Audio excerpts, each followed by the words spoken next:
Hello dear students, welcome to school of scholar Mulkapur, subject Sanskrit, standard 10th। आज हम अष्टम पाठ विचित्र साक्षी इस पाठ पर चर्चा करने वाले हैं।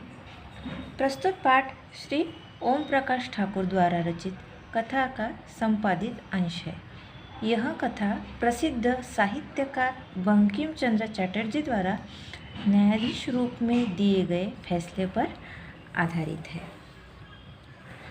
जैसे कि हम कहते हैं सत्यमेव जयते, परंतु सत्य की विजय के लिए भी प्रमाण की आवश्यकता होती है।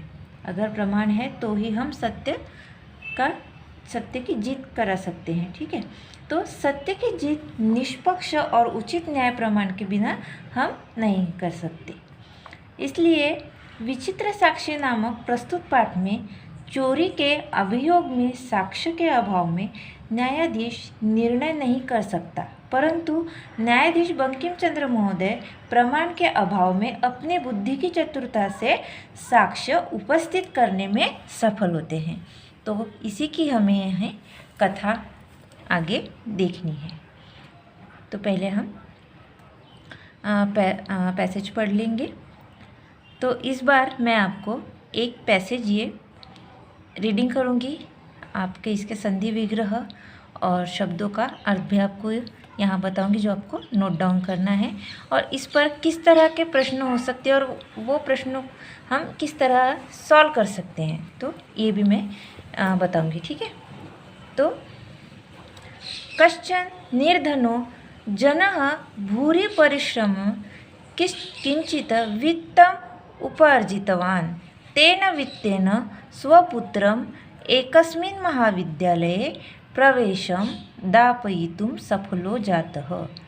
तत्तनयः तत्रैव छात्रावासे निवसन् अध्ययने संलग्नः समभूत। एकदा स पिता तनुजस्य रुग्णताम् आकर्ण्य व्याकुलो जातः, पुत्रं द्रष्टुं च प्रस्थितः। परमार्थकार्षेण पीड़ितः स बसयानं विहाय पदातीरेव प्राचलत्। ठीक है, तो अब हम शब्दों का अर्थ देखेंगे। कश्चन, अब यहाँ संधि विग्रह है कह चिन्ह। ठीक है, आपको नोट डाउन करते जाना है। कह चिन्ह यानी कोई, इसका अर्थ होता है कोई। भूरी, भूरी यानी अत्यधिक, बहुत ज़्यादा। ठीक है, परिश्रम्य, मेहनत करके, जैसे कि भूरी परिश्रम यानी बहुत ज़्यादा अत्यधिक मेहनत करके। वित्तम उपार्जितवान। ठीक है, वित्तम उपार्जितवान, यहाँ भी संधि है। वित्तम उपार्जितवान यानी वित्त यानी धन, अर्जितवान यानी धन कमाना, धन कमाया। ठीक है, इस अर्थ में। नेक्स्ट दापयितुम, दापयितुम यानी दिलवाने के लिए। ठीक है, दिलवाने के लिए। अब तत्तनय यानी इसका संधि विग्रह होगा तत् प्लस तनय। ठीक है, यहाँ त दो बार आया है, तत्तनय, इसका इस तरह इसका विग्रह होगा। तत्रैव, तत् तत्र एव, इस तरह के इसका विग्रह होगा। वह पुत्र, तत्तनय यानी वह पुत्र। निवसन यानी रहते हुए, निवसन यानी रहते हुए। तनुजस्य, तनुज यानी पुत्र, तनुज यानी पुत्र। तनुजस्य यानी पुत्र की, अभी स्य यानी षष्ठी विभक्ति है, पुत्र की। तनुजस्य यानी पुत्र की। रुग्णताम आकर्ण्य, अब रुग्णता आकर्ण। ठीक है, रुग्णताम आकर्ण, बीमारी को सुनकर, इस तरह से इसका अर्थ होता है। संधि भी है, रुग्णताम आकर्ण, बीमारी को सुनकर। परम अर्थकार्षेण, परम अर्थकार्षेण यानी परम अर्थकार्षेण, परम अर्थकार्षेण, परम प्लस अर्थकार्षेण इसका विग्रह होगा, यानी परंतु धन की कमी के कारण, धन की कमी के कारण।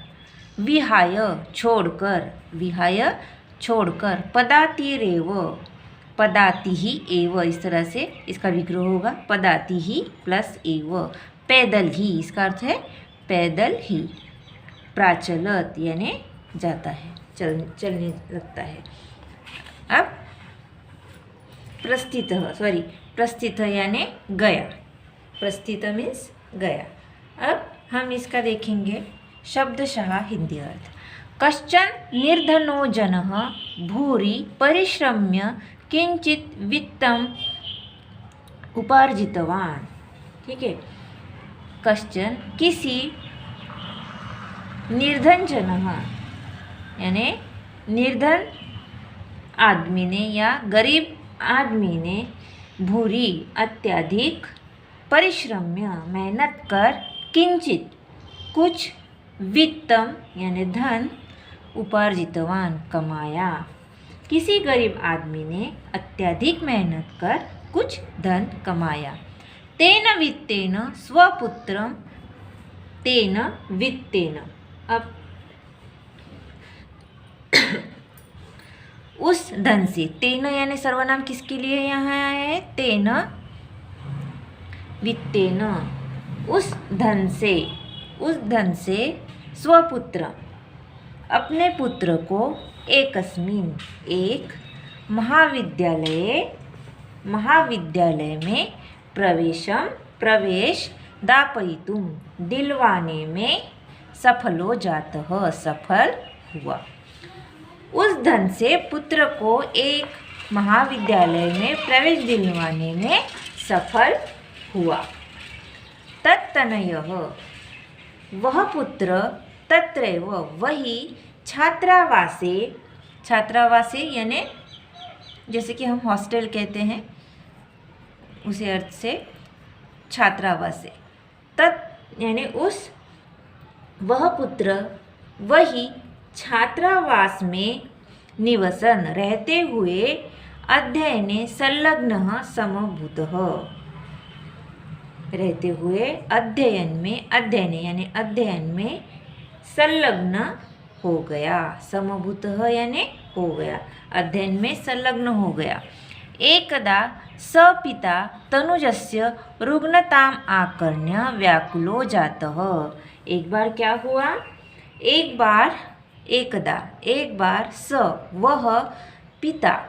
बार वह पिता तनुजस्य पुत्र की रुग्णताम आकर्ण्य, बीमारी को सुनकर, व्याकुल जातः हो गया, उसकी बीमारी को सुनकर व्याकुल हो गया।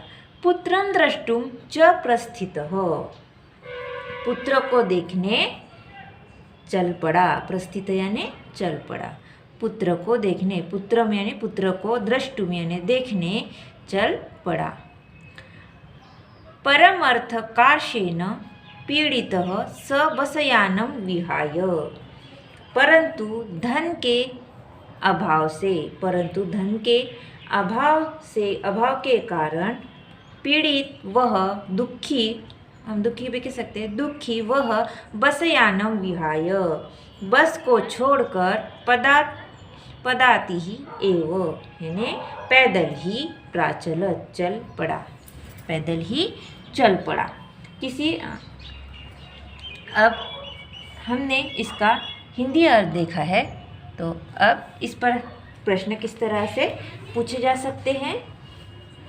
तो पहला प्रश्न, जैसे कि केन पीड़ितः निर्धनः जन पदाति ही एव प्राचलत। अब वह पीड़ित दुखी व्यक्ति, निर्धन व्यक्ति पैदल क्यों चल पड़ा, किस कारण चल पड़ा वो पैदल, किस कारण चल पड़ा, क्योंकि उसके पास धन नहीं था इसलिए वो चल पड़ा। तो हमारा आंसर क्या होना चाहिए, पीड़ितः स बसयानं विहाय पदातिरेव प्राचलत। तो किस कारणवश वो पैदल जा रहा था, परमार्थ कार्षेण यानी धन के अभाव से, इसका अर्थ होगा, इसका उत्तर होगा परमार्थ कार्षेण। ठीक है, नेक्स्ट, निर्धनः जनः भूरि परिश्रम्य किम अर्जितवान, निर्धन आदमी ने अत्यधिक प्रयत्न कर क्या कमाया, वित्तम। देखिए जन भूरि परिश्रम किंचित वित्तम उपार्जितवान। तो आपको यह संधि विग्रह करते आना चाहिए, तो इसका आंसर होगा वित्तम। इसलिए आपको मीनिंग ध्यान में रखना है। किसी भी लेसन में आपको जैसे प्रश्न पूछे जाते हैं तो उसका मीनिंग ध्यान में रखेंगे तो आपको आंसर लिखना बहुत इजी होगा। तो नेक्स्ट, जैसे कि प्रश्न होता है प्रदत्त विकल्पेभ्यो उचितम उत्तरम चित्वा लिखत। अब जैसे कि तनयः इति कर्तृपदस्य क्रियापद की। अब तनय पद है तो इस कर्तृपद का क्रियापद क्या है? कर्तृपद यानी कर्ता। इस वाक्य का कर्ता कौन है? तनय। अब इस वाक्य में क्रिया क्या है, यानी क्रियापद क्या है? क्रियापद कहाँ होता है? क्रियापद वाक्य के अंत में होता है हमेशा, ठीक है। जैसे कि वाक्य की रचना होती है कर्ता, कर्म और क्रिया कहाँ होती है? वाक्य के अंत में। तो तनय इस कर्तृपद में कर्ता क्रिया कौन सी है? समभूतः, ठीक है। समभूतः ये इसकी क्रिया है। इसी तरह से आपको ध्यान में जैसे क्रिया भी पूछी जा सकती है और कर्तृपद भी। तो अगर आपको इस वाक्य का कर्तृपद पूछा जाए तो कर्तृपद कौन सा होगा? तनय हो। और क्रियापद अगर पूछा जाए तो क्रियापद होगा समभूत, ठीक है। पुत्रस्य इत्यर्थे गद्यांशे किम पदम प्रयुक्तम। अब पुत्र इस अर्थ में गद्यांश में कौन सा पद प्रयुक्त हुआ है? पुत्र के लिए कौन सा पद है? तनुजस्य, ठीक है। तनुजस्य यह पुत्र के लिए पद प्रयुक्त किया गया है। तेन इति सर्वनाम पद कस्मै प्रयुक्तम। तेन सर्वनाम पद किसके लिए प्रयुक्त हुआ है? पुत्राय या पुत्र के लिए या निर्धन व्यक्ति के लिए? किसके लिए? निर्धन व्यक्ति के लिए, निर्धन जनाय, ठीक है। गृहीत्वा इति पदस्य विपरीतार्थकम पदम किम। अब गृहीत्वा यानी लेना और उसका विपरीत क्या होगा? छोड़ना। तो विहाय, विहाय क्या है? उसका विपरीत अर्थ है। तो इस तरह से आज हमने पहले एक गद्यांश पर प्रश्नोत्तर सहित चर्चा की है। तो इसका आपको अभ्यास करना है। आज के लिए इतना ही। धन्यवाद।